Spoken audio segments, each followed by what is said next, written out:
It's my pleasure tonight to get the chance to share a few of those things with you. Now, you already know that at the high school we have an awesome staff. You know it's been a challenging year for us this year, but you know they've really come through in flying colors and they've provided quality instruction for all of our students. They've taught not how they teach best, but they've taught how students learn best. And they've let assessment drive their instruction. So they're an awesome group, a top-notch group. But tonight we're here to recognize a handful of our students that have truly excelled. They are great kids, and I'm proud of each and every one of them. We're recognizing tonight young people that have made it to the state level of competition and earned state honors there. In fact, several of our students who we're recognizing tonight have been declared state champions for the entire state of Ohio. But I want you to know one thing before we go any further. As good as these kids are in the areas that we're going to recognize them for tonight, they're even better kids. They're even better young people. They know right from wrong. They always do the right thing. They stand up for their beliefs. They know the importance of family. So parents that are out there, thank you very, very much for all that you've done for these young people and for sharing them with us. It's been our pleasure and definitely appreciate it. I'm going to ask Mr. Hoy and Mr. Snyder to come forward at this time as we recognize these young people as they have certificates for them. And I'll say just a few words about each of them.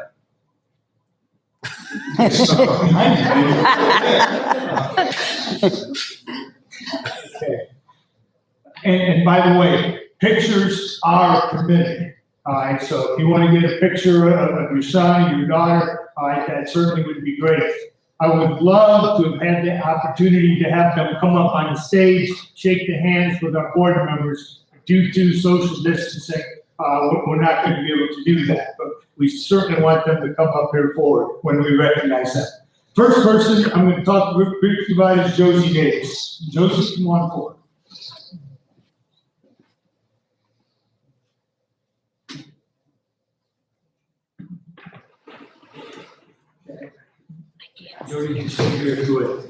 Josie is a two-time state of Ohio girls wrestling champion. Not once, but she is the two-time state of Ohio wrestling champion. In 2019, 2020, 2021 school year. She, as a freshman, was the district qualifier on the wrestling team, mostly competing against boys week in and week out. And this year, due to Josie's help, and of course it's a team sport, so a lot of others as well, they were able to win the league championship. So congratulations to Josie.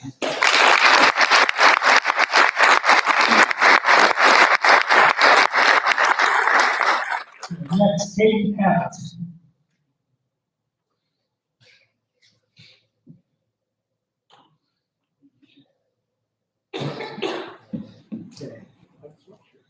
Caden is here representing, of course, himself and our bowling team, our Kegglers. He is a two-time state qualifier. As a sophomore, he finished in the top 5 in the state of Ohio. He was a member of the state championship team last year. This year, he was all-division. He was named to the all-division championship team at the state level. And again, with his leadership and his help, our boys bowling team won the league championship this year. Congratulations to Katie.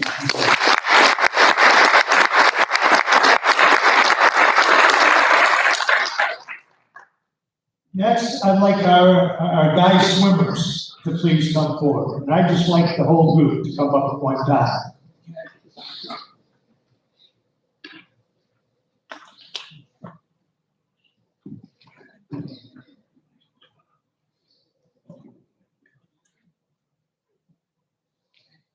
What an awesome group.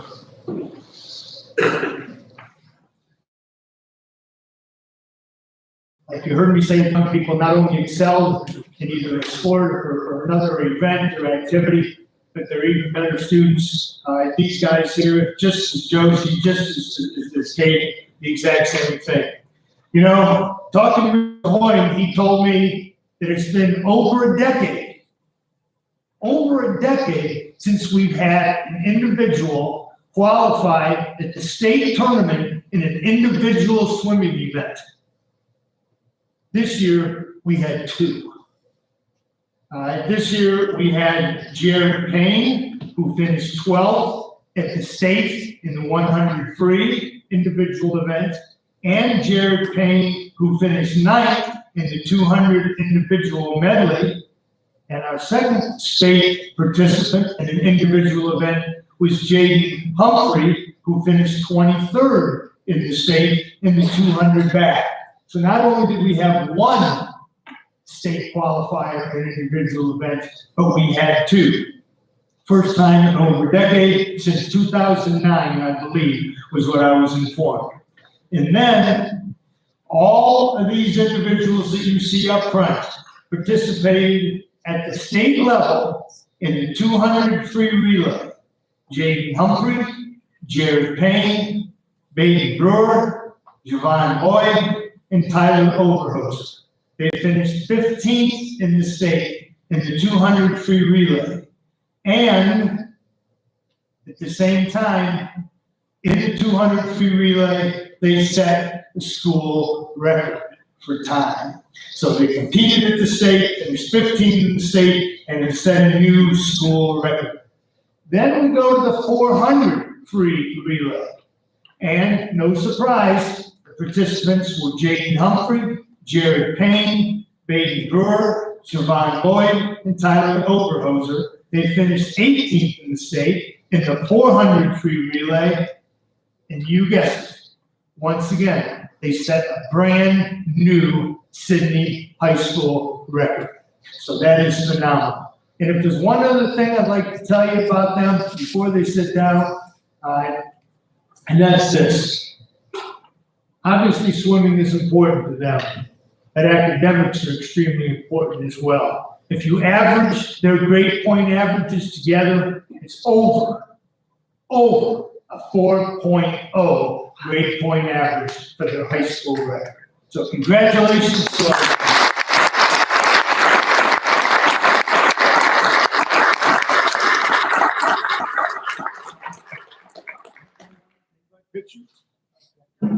Thank you.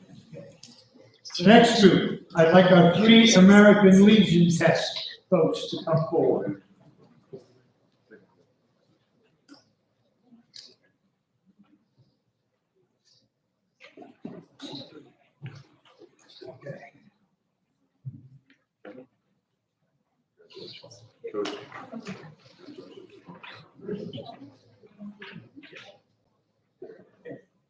Sophomore Thomas Seidler is the state champion in the American Legion, Americanism, and Government test. This earned him an all-expense-paid week-long trip to historic Gettysburg, Pennsylvania, and to our nation's capital, Washington, D.C. Now, the American Legion Department of Ohio sponsors this yearly trip. It takes the 3 top boys and the 3 top girls in grades 10 through 12, or a total of 18 students for the entire state of Ohio. We're not just talking Shelby County, we're talking the entire state of Ohio. This year, over 90,000 students competed. 90,000 students competed in this project, and it's jointly sponsored by the American Legion Auxiliary. Now, Tommy Seidler was the winner at the state level for sophomores. When the results came in, senior Cody Carr was originally named as an alternate at the state level. But then things got revised, and he was named state champion as well, and had the opportunity to travel with Tommy to Gettysburg, Pennsylvania, and Washington, D.C. the first week in March. Phenomenal job. Additionally, then we've got junior. Junior Jenna Smith, who took the same test, had a perfect 50 out of 50 on the state test. Unfortunately, she lost in a tiebreaker. But all three of these, as far as I'm concerned, represented Sidney High School very well and all deserve this recognition. And you know what? Sidney High School has had at least one state champion every year since 2009. Think of that. 90,000 people competing and participating, and every year we've had at least one state champion. So congratulations to these young people and to Brett Bickle for working with our students to make this happen. Great job.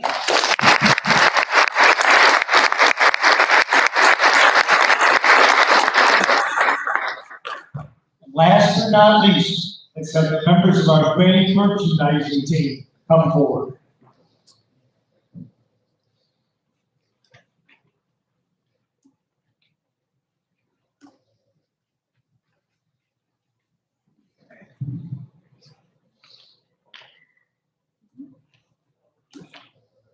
Okay, now, the purpose of our grain merchandising team, the contest, is to stimulate interest in the area of grain merchandising and to make students aware of the complex decision-making process associated with merchandising agricultural products. The Sidney FFA grain merchandising team is comprised of students enrolled in the agricultural business class. Sidney FFA members on the team completed the online test on January 26th. During the online contest, students were given 50 general knowledge questions about grain merchandising and 10 problem-solving questions. Questions included puts, calls, basis, hedging, and other grain merchandising scenarios. Now, folks, I want to tell you something. This year is the first time ever that Sidney High School has put together a grain merchandising team. And you know, you probably think, first time, probably struggle a little bit, getting their feet wet, etc. This team walked away, they placed 11th in the state of Ohio. Great job, guys. Recognition to Isaac Belt, Jesse Brandyberry, Weston Evans, Brian Eilerman, Autumn Johnson, and Elisa Schloss. And kudos to Mr. Cody Myers, their advisor as well. Great job. We're certainly proud of you. Okay.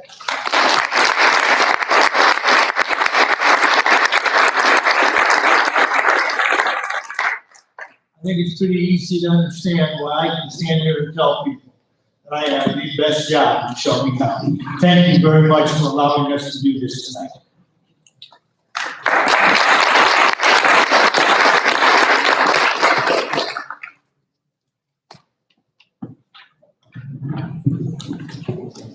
Denny, you got some wonderful students because you are an awesome principal.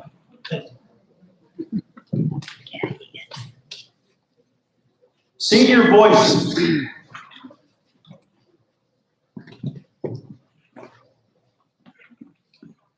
Thanks.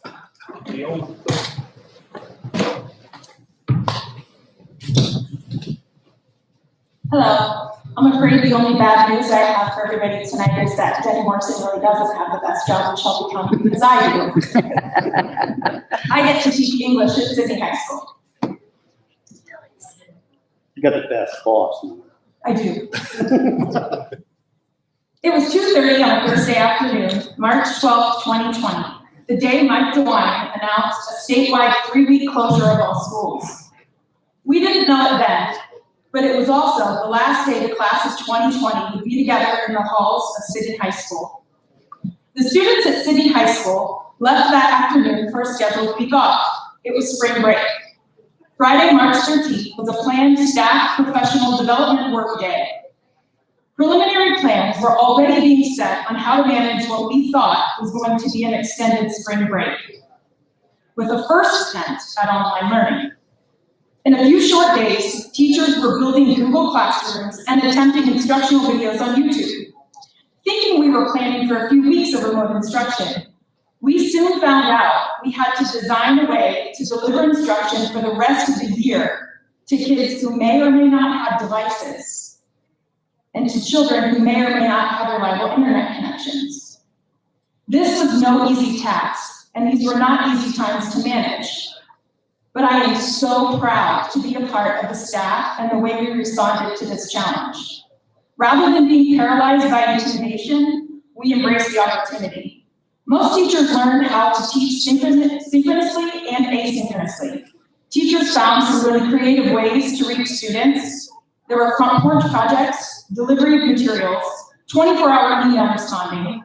The needs had changed overnight, and what I saw from inside the eye of the hurricane was a group of educators who rose to the challenge. This is my 26th year teaching English. It's my 22nd year at Sidney High School. I've filled many different roles in the English department during my time here, but what is most important is that I've collected all kinds of data that serve as hard evidence that good things are happening in my building and in this district. At the start of the 2020-2021 school year, the staff at Sidney City Schools was once again asked to adapt. According to data from the Ohio Department of Education, there were exactly 121 districts our size in the state of Ohio.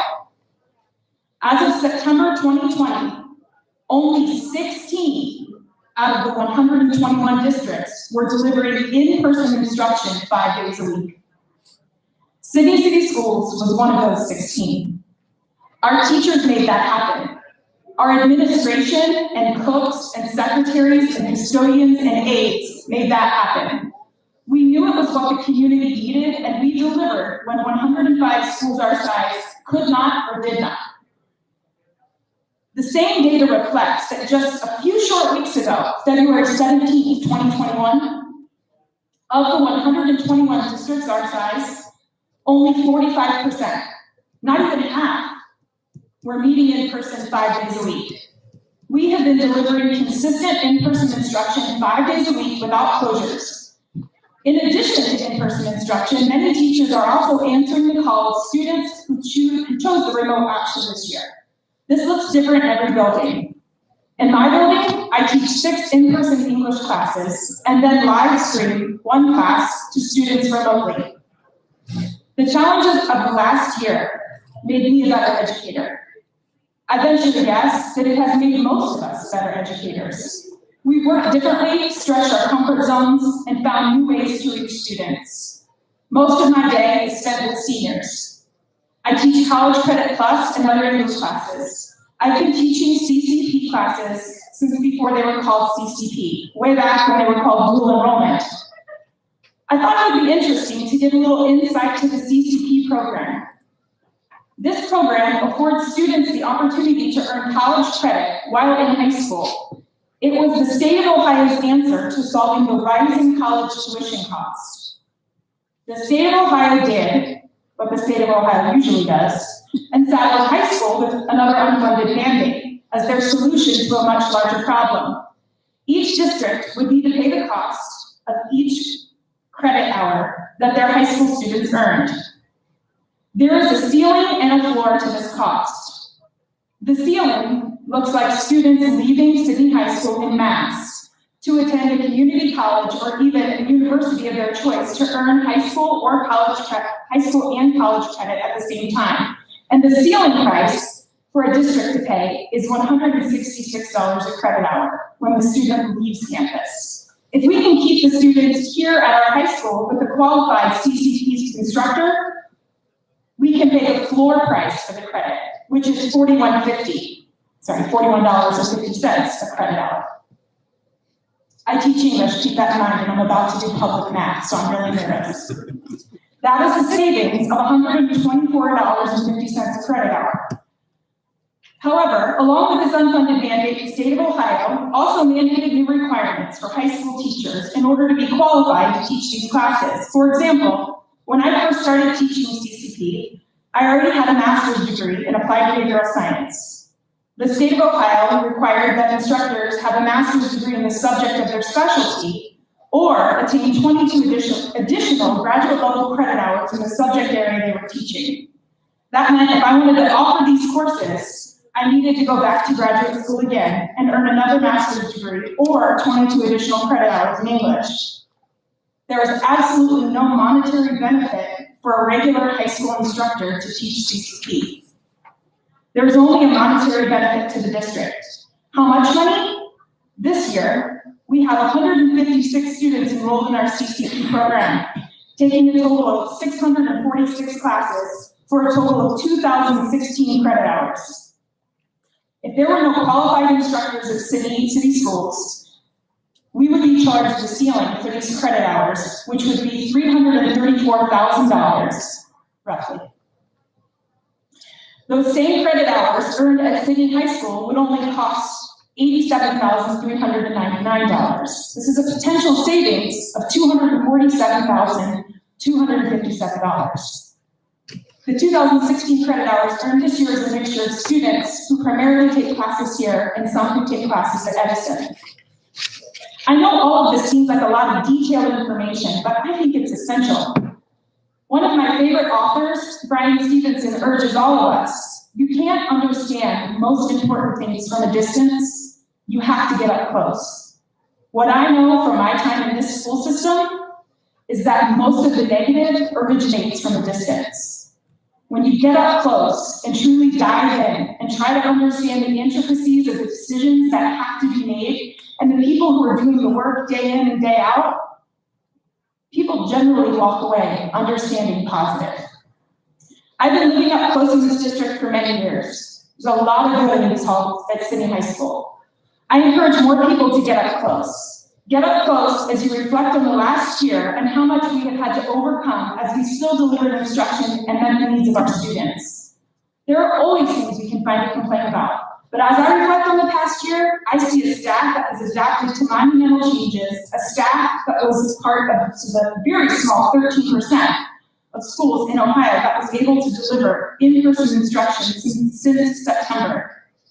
A staff that finds ways to serve the district and the community. But more importantly, I see students every single day who remind me that understanding important things at a distance is not going to cut it. In order to understand anything important, we have to get up close. Tonight I'm offering a short opportunity for you to get up close. Thanks to the collaborative genius of Landon Davis and Mr. Greg Snyder, I brought some of the most important voices to share with you, the voices of my students.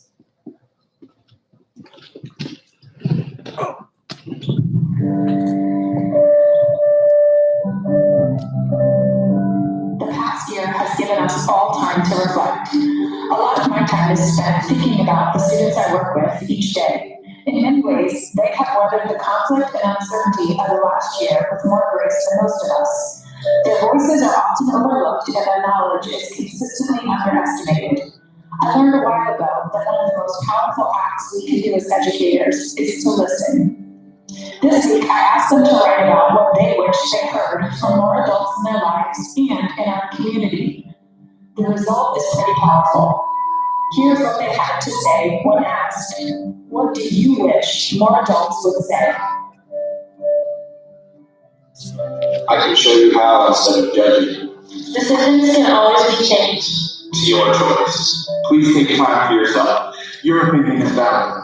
As long as this makes you happy, you have my support. Live it up now, you have the rest of your life to work. No rule. Don't compare yourself to others. You'll figure it out, it'll be okay. Always clear eyes. Full send. You will make a great impact on this world. Adults should tell more dad jokes. Try your best, but don't spread yourself too thin. Even adults have fears. Don't base your happiness on others' actions. You do not have to do every scholarship. Forget it's full life plan. Treat others like you want to be treated. Don't be afraid. Express yourself how you want. It's okay to make mistakes. Being broke is part of the college experience. I understand. I'm proud of you. Are you doing okay? Your life is a lot more stressful than mine. Stop overworking yourself. School justifies memory, not intelligence. We're getting a new pet. Live life with no regrets. It's okay to not live. Never complain about a situation you have the power to change. Failure is the key to success. You can always come home. I see how hard you try. I was wrong and you were right. Don't live in the past, live in the present. Mental health is important. When you get your step, I'm going to help you not go against you. You are strong. You actually had it harder than I did. Do you want a hug? how was your day? I love you. These are their voices, some serious, some silly, all of them full of potential. My hope is that you will hear their voices too. Will you listen to them?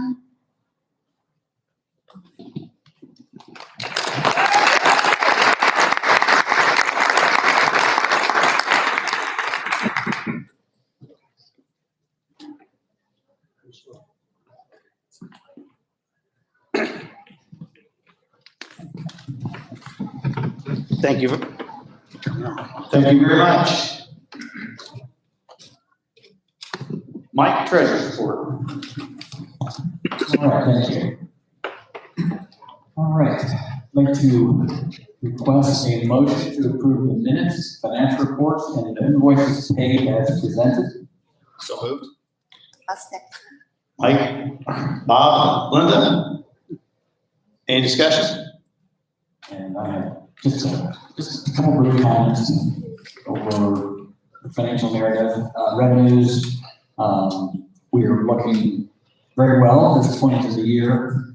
The property taxes and the property tax allocation at this point for February are showing that they are slightly behind the budget, but that's still the impact of the delay in the collections due to the tax bills going out.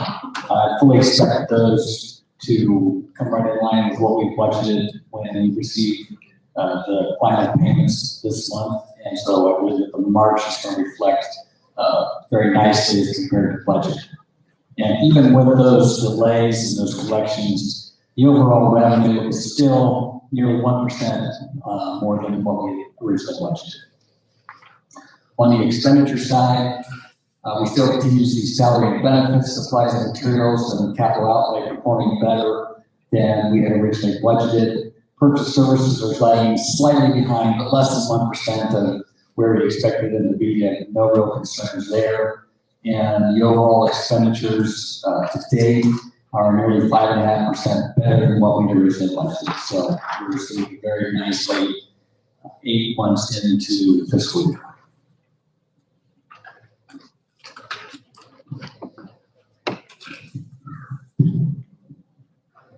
Any other discussion? Hearing none, Mike, you want to call roll? Smith. Yes. Meininger. Yes. Croft. Should be able to hear. Here we go.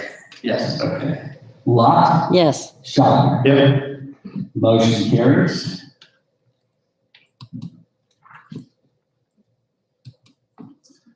The next item is a service agreement with Kids Read Now. I'd like to request a motion to approve a service agreement with Kids Read Now Incorporated for a comprehensive summer reading program in the amount of $49,495.45 to be paid from Title I funds.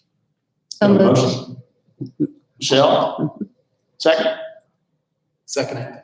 Bob? Any discussion? Is there more detail on this one? If, I'm assuming, Brooke would like to give any information, please. I'm assuming the purpose of this is to help address the summer decline. It is. Can you all hear me okay? Yes. Okay. It is. We're fortunate to be able to partner with Kids Read Now, which is a nonprofit organization. They do have a more local location in Troy, Ohio. We are going to be able to provide books for approximately 1,091 students currently enrolled K through 4. Over the course of the summer, we are going to, prior to summer, we're going to work with our teachers in order to find appropriate books for them based on their lifestyle, and we'll use our current data collection to help us do that. And we'll ask our teachers to be able to help students pick out titles. There's a variety from which they can choose, including different multicultural opportunities. So I'm really excited about the selection that they're going to have. Over the course of the summer, they're going to get 8 books. So they will be able to build personal libraries based on their reading ability and their interest level. So hopefully we can collect some data, because there is a family engagement component to this, via phone, via computer, text. Our families can indicate when a student has finished a book, and we're able to collect that data. There's also, along with that, some activities that the families receive, either digitized or a paper copy that they receive, which allows them to be able to engage with their child in the reading. And so they can ask them questions, and some of those activities that we do pre and during and post when reading. So we're super excited to partner again with this opportunity, this group. And again, this is paid for out of grant money.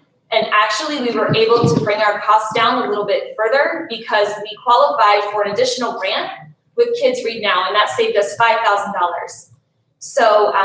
So we're going to give it a go, and if it's a very positive outcome, then we are going to look to allocate funds to continue this in the future. Thank you. You're welcome. Brooke, is this from kindergarten up to what grade level? Currently enrolled kindergarten students through 4th grade. So if they're in kindergarten right now, they're going to be signed up and receive books, and they receive their books in the mail. Oh. And I would like to add that Kids Read Now has a way that they check to make sure the addresses are valid and everything is entered correctly. And so I'm sure that they've done this enough.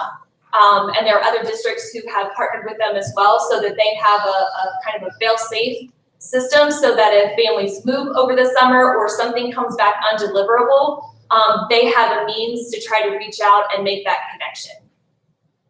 This is kind of a continuation of the Imagination Library, which only goes up to that age. Yes, Linda, you're right. You're absolutely right. And they're actually looking to do something kind of similar. So Okay. I think they're recognizing that the need is there, which is a positive for districts, especially ours.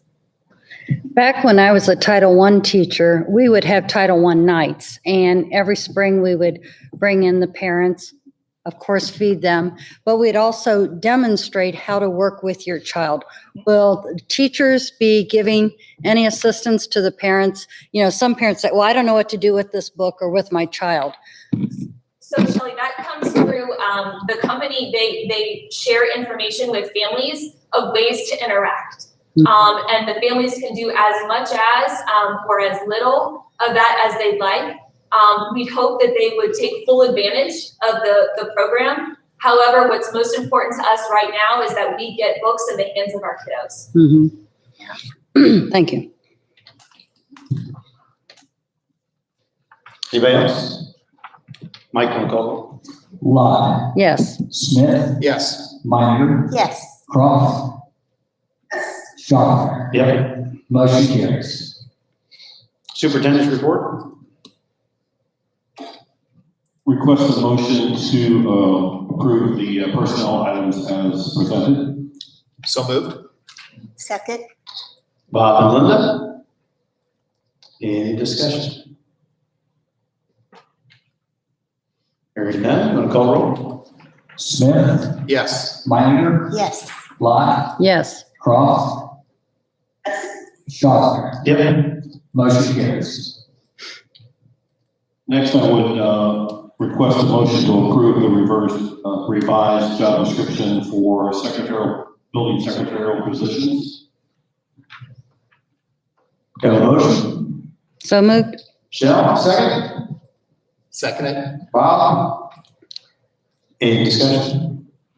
Just that we have been working on revising our job description and evaluation instruments for some of our classified personnel that just really didn't fit what they were doing.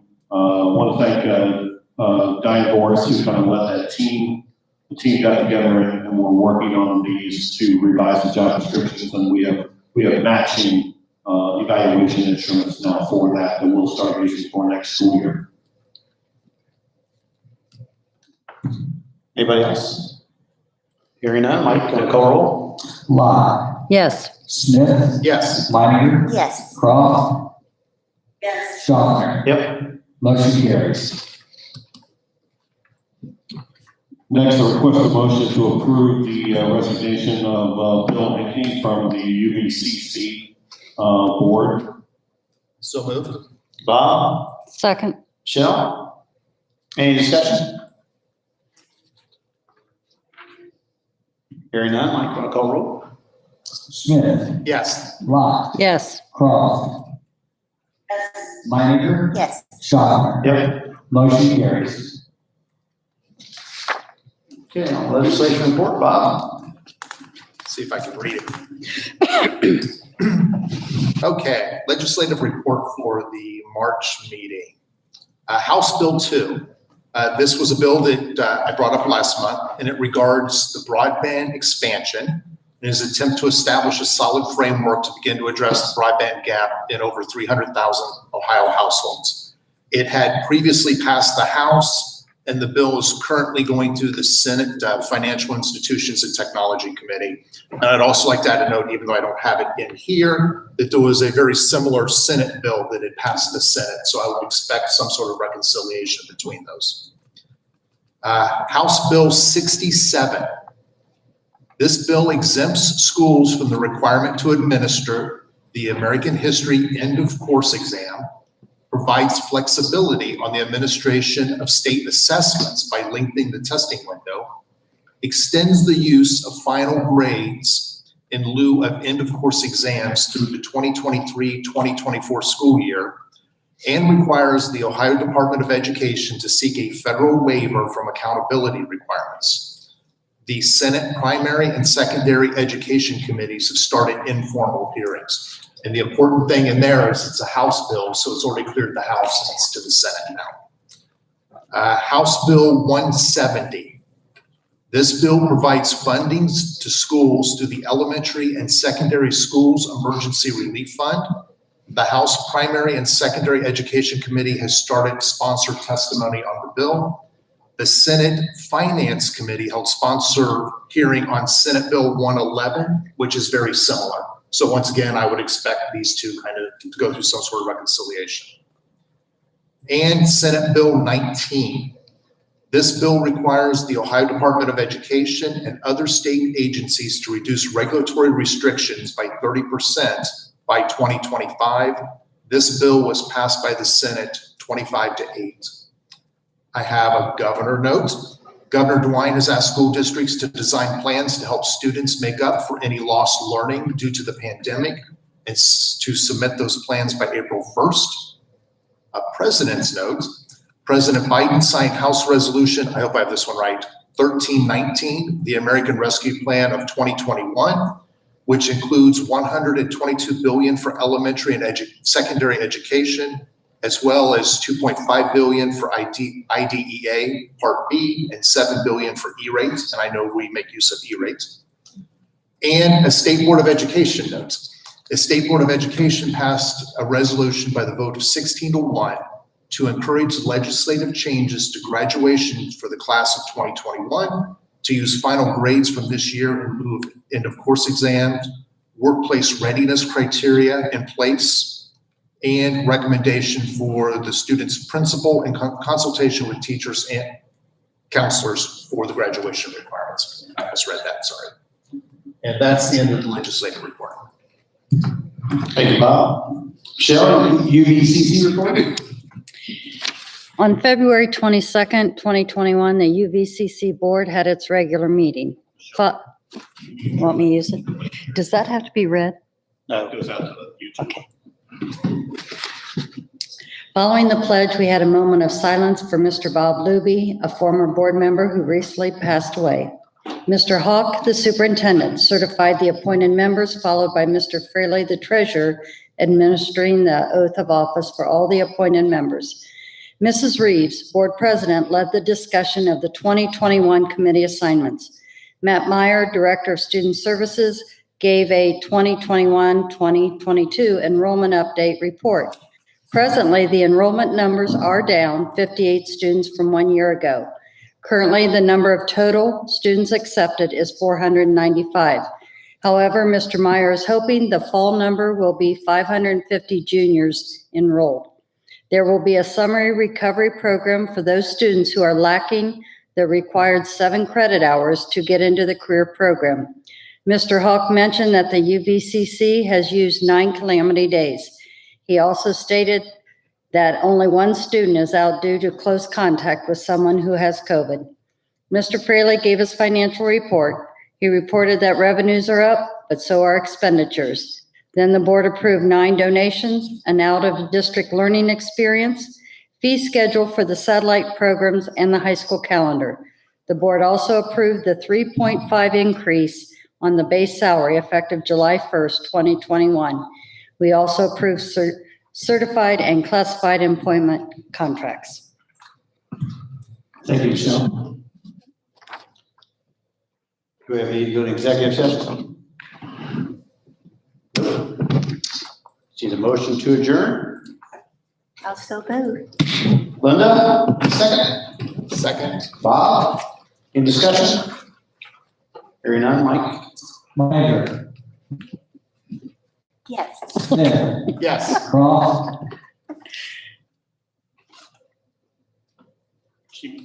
okay, Lott, Yes. Johnson. Yep. Motion carries.